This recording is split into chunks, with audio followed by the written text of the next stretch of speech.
도급인의 이제 의무였습니다. 그 다음 내용으로 이제 기계경비 업무가 있네요. 기계경비 업무가 이제 까다로운 거죠. 이제 까다로운 이유가 관제시설이 들어가기 때문에 그렇습니다. 예전에 이제 없던, 그러니까 뭐 아주 오래전에는 이런 건 없었잖아요. 근데 자, 뭐다 경비시설을 만들어 놓고 연결을 한 다음에 거기서 신호를 줘가지고 순찰차 출동해가지고 경비 업무 하는 거. 이런 것들이 이제 기계경비 업무가 되는데요. 자, 내용을 한번 읽어봅시다.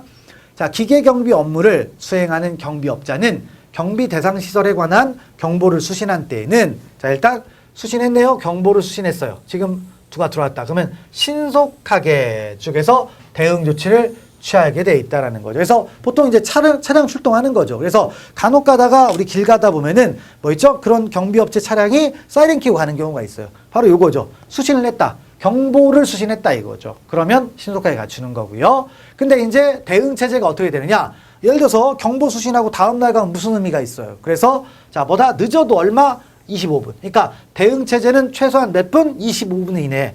상당히 늦죠. 근데 어쨌든 이렇게 돼 있다. 그래서 기계경비 업무를 수행하는 경비업자는 관제시설 등에서 경보를 수신한 때는 경보를 수신한 때로부터 늦어도 25분 내에는 도착시킬 수 있는 대응 체제를 갖춰야 된다라는 거죠. 자, 대응 체제 몇 분? 25분이다라는 겁니다. 그런 것들을 보시고요. 넘어가시면 되겠습니다. 그 다음에 이제 오경보의 방지 등 해가지고 있네요. 오경보. 잘못 작동하는 거 있죠? 자, 그래서 읽어보시면 기계경비업자는 경비계약을 체결하는 때에는 오경보를 막기 위하여. 오경보. 그러니까 잘못되는 거 막아야 될 거 아니에요. 왜냐면 잘못 경비 나오면 다 출동하고 난리가 나거든요. 그러니까 그런 거에 대해서 뭐다 계약 상대방에게 기기 사용 요령 및 기계 경비 운영 체계 등에 관하여 뭘 하게 되어 있다? 설명을 하게 되어 있습니다. 설명. 그래서 그런 것들을 설명하면 된다라는 거죠. 그래서 이런 것들 있고요. 당연히 그래서 처음에 이제 이런 거 계약하게 되면요. 와가지고 다 설명해 줍니다. 설명해 줘요. 자, 됐고. 그 다음에 설명의 방법. 그래서 기계경비업자가 계약 상대방에게 하는 설명은 다음의 사항을 기재한 서면이나 전자문서를 교부하는 방법에 의한다. 그래서 있죠. 근데 자, 여기서 중요한 말 전자문서는 어떻게 된다? 계약 상대방이 원하는 경우. 그러니까 원칙은 뭐예요? 전자문서가 아니라 이거죠, 이거. 서면이 되는 거죠. 요거는 원한다. 이런 얘기고요. 그래서 서면을 교부한다. 설명서 교부해주자 이거죠. 그래서 이제 어떤 것들을 설명해 주느냐 했더니 당해 기계경비 업무와 관련된 관제시설 및 출장소의 명칭 소재지. 관제시설 어디에 있고 출장소가 어디에 있다 알려주는 거죠. 그 다음에 두 번째, 기계경비업자가 경비대상 시설에서 발생한 경보를 수신한 경우에 취하는 조치. 그래서 자, 일단 경보를 수신했을 때 자, 우리가 이제 어떤 조치를 취하겠다 알려주는 거죠. 그 다음에 기계경비 업무용 기기의 설치 장소 및 종류와 그 밖의 기계장치의 개요. 그 다음에 오경보의 발생 원인과 송신기기의 유지 및 관리 방법. 이런 것들을 이제 알려준다는 겁니다. 그래서 이런 거를 알려주고 고지하는 거죠. 그 다음에 각종 사항을 기재한 서면 등의 교부에서 기계경비업자는 시행령 8조 1항 각 호의 사항을 기재한 서면 등과 함께 법 26조의 규정에 의한 손해배상의 범위와 손해배상액에 관한 사항을 기재한 서면 등을 계약 상대방에게 뭐한다? 교부하게 돼 있다. 이런 것도 교부한다 이거예요. 그래서 교부하고 그래서 이제 손해배상액이 얼마인지 이런 것들을 알려주는 거죠. 자, 그래서 그런 말들 알아주시면 되겠고요. 그래서 이제 경비업자의 손해배상 의무가 등장하네요. 그래서 내용을 한번 읽어봅시다. 경비업법 해가지 26조. 그래서 경비원이 업무 수행 중 고의과실로 고의과실 경비 대상에 손해를 가한 경우, 자, 그 다음에 제3자에게 손해를 입힌 경우, 그래서 경비업자가 손해를 배상하게 되어 있다 이거죠. 경비업자. 그러니까 경비원이 어떤 손해를 끼쳤잖아요? 그럼 경비업자가 손해배상해 주는 겁니다. 뭐 당연한 얘기죠. 당연한 얘기. 그래서 그런 말 알아주고요. 근데 이제 문제는 뭐냐? 바로 이제 사용자 책임 해가지고 있죠. 그래서 있는데, 자, 민법에 이제 사용자 책임과 비교를 하는 거죠. 그래서 이쪽은 이제 당연히 경비원이 아니라 경비업자가 배상을 해준다 이거죠. 근데 원래 민법은요, 위법행위자가 배상을 해주는 거예요. 그 다음에 위법행위자가 고용한 사용자가 있겠죠. 사용자도 책임을 묻는 거죠. 근데 이제 그게 워낙 경비업법과의 차이가 있다 보니까 이런 내용이 나오는 겁니다. 그래서 경비업법 26조는 민법 756조에 사용자의 배상 책임을 재확인하는 것으로 볼 수가 있다.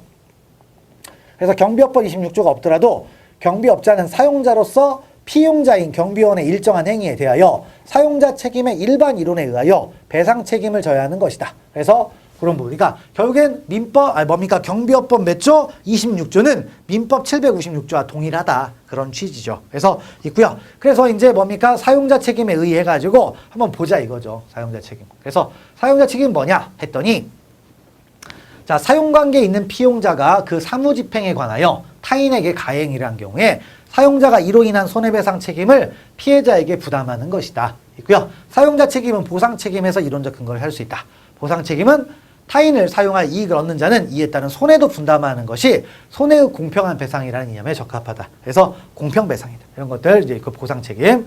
사용자 책임 요건이 있는데 그냥 읽어보시면 됩니다. 타인 이거 근데 참고로 여기는 심화라고 돼 있지만 여러분들이 외울 내용은 아니에요. 그래서 그런 말을 보시는데 타인을 사용하여 사무에 종사하게 하는 자, 사용관계가 존재할 것.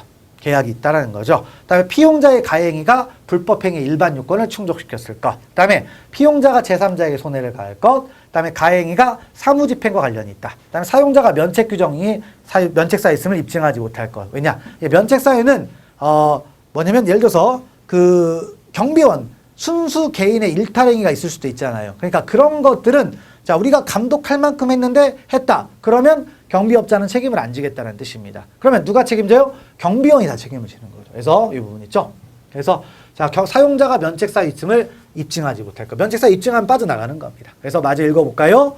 면책은 선임 및 사무감독에 상당한 주의를 한 사실 또는 상당한 주의를 하여도 손해가 있었을 것이라는 사실 중 한 가지 사유만 입증하면 자, 되며 입증 책임은 사용자가 진다. 판례는 사용자 측의 면책 주장을 거의 인정하지 아니하며 사실상 무과실인데 있는데 어쨌든 그래도 과실책임입니다. 그러니까 이건 판례가 이렇게 갔다고 했지 실제로 이게 진짜 무과실이냐 그런 얘기는 아니에요. 그래서 그래도 과실책임이다. 있고요. 넘어가시고 자, 사용자 책임에 이제 효과 있네요. 손해배상 책임이다. 그래서 사용자는 피용자의 가행위로 인하여 생긴 모든 손해에 대해 책임을 진다.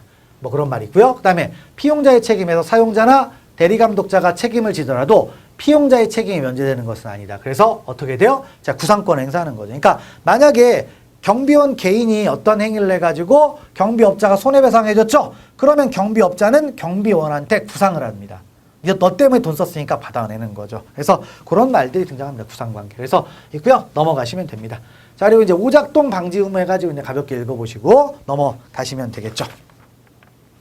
자, 그런 것들을 보시고요. 그 다음에 이제 관련 서류 작성 비치 의무가 있네요.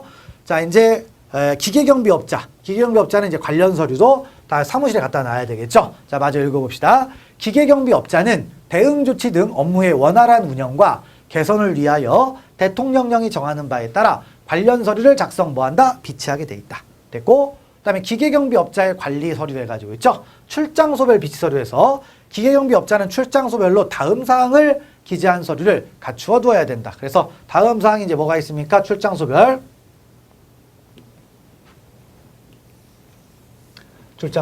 그래서 자, 경비 대상 시설의 명칭, 소재지 및 경비 계약 기간, 그다음에 기계 경비 지도사의 명단 배치 일자, 배치 장소와 출동 차량의 대수 이런 거 출동 차량의 대수도 자, 출장소별로 되게 돼 있는 거죠. 그다음에 경보의 수신 및 현장 도착 일시와 조치의 결과. 그다음에 5경보인 경우 5경보가 발생한 경비 대상 시설 및 5경보에 대한 조치의 결과 이런 것들 있죠. 그래서 그런 말들. 그래서 이런 것들을 이제 비치를 해놓는 거죠. 그래서 5경보가 되면 계속 써줘야 돼. 어떤 조치를 취했는지 써주는 겁니다. 그래서 그런 말들을 알아주시면 되는 거죠. 넘어가시면 됩니다. 그리고 그 비치 서류는 이제 보관을 하는데 얼마만큼 보관하게 돼 있느냐 해서 자, 경보의 수신 및 현장 도착 일시와 자, 조치의 결과와 5경보인 경우 5경보가 발생한 경비 대상 시설 및 5경보 대상에 대한 조치의 결과를 기재한 서류는 자, 있죠. 그 다음에 당해 경보를 수신한 날로부터 얼마? 2년간 이를 보관하겠다. 1년입니다. 별로 안 길죠? 3년 나오면 틀리는 거죠. 1년간 보관하게 되어 있습니다. 그래서 그런 취지들을 좀 이제 알아두시면 되겠습니다. 그래서 자, 기계 경비 업무가 있습니다. 그래서 기계 경비 업무는 자, 이제 신호를 받아가지고 출동하는 거, 이걸 기계 경비 업무라고 했습니다. 그래서 그런 내용들을 파악하시고요. 넘어가시면 되겠습니다. 자, 그러면 이제 본격적으로 이제 경비업에서 자, 경비업에는 뭐가 등장합니까? 바로 이제 교육하는 경비지도사, 그 다음에 현장에서 있는 경비원이 등장을 하는데요. 자, 이 부분부터 이제 볼 건데 여기에서부터는 다음 시간부터 진행하도록 하겠습니다. 자, 수고하셨습니다.